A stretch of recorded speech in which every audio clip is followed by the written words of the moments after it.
This lecture is from the textbook section 2.2, the events leading up to independence, but not the actual Declaration of Independence. It's important to know that we do not go from leaving England, getting to America, and then wanting to start our own nation. At first, we really want to stay with England, but over time, a lot of things happen. At first, the American colonists were not unified, and they definitely saw themselves as British.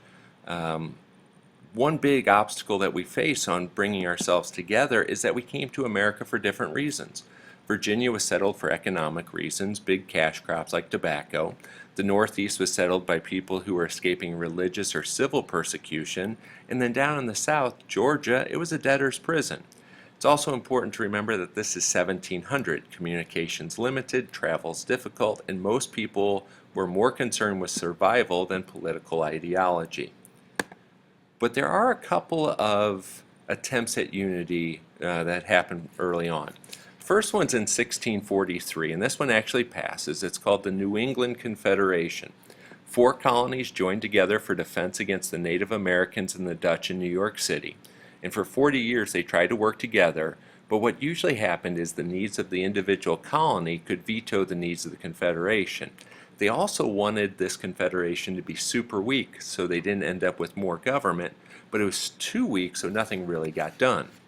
The second one that was proposed but never actually ratified was the Albany Plan of Union. Now this is proposed to help with trade and taxes, added defense, and this time from the French and Canada, and is a go-between with the Iroquois nation.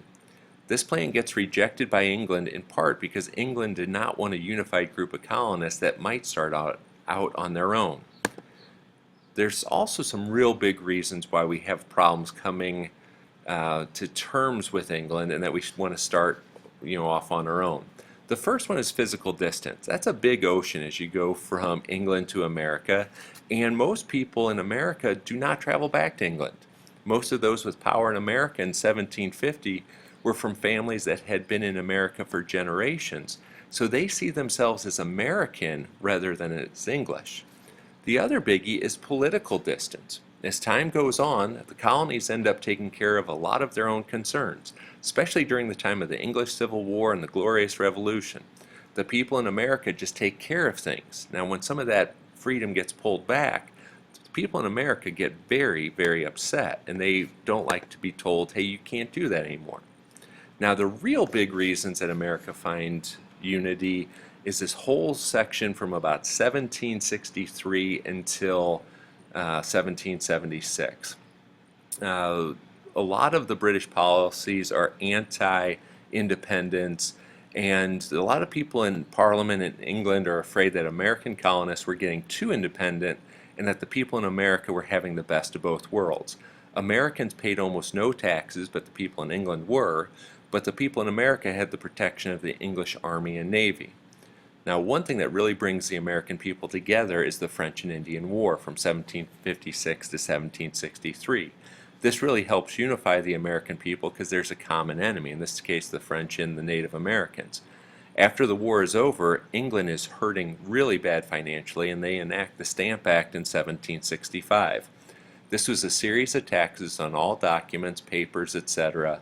to fund the war, but it's important to note after the war had already been fought. Had the taxes occurred while the fighting was going on, people probably would have not been upset. They would have paid them because, hey, that's defending us.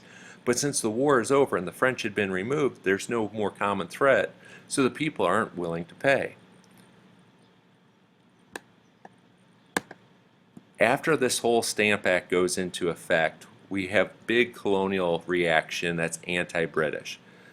People aren't very happy. There's a whole series of protests, meetings, the Boston Tea Party, and various violence that for the most part is really just anti-British. To help stop the violence, the protests, etc., the British passed the Intolerable Acts, which were designed to bring America under control. Instead, it ticked America off and the Americans organized. 1774, we have the First Continental Congress. They meet with all the colonies except Georgia, and they send King George a list of grievances. 1775, the fighting begins. Then we have the Second Continental Congress, Declaration of Independence. Then you have the state governments who actually come up with even less government. Make sure you read the textbook.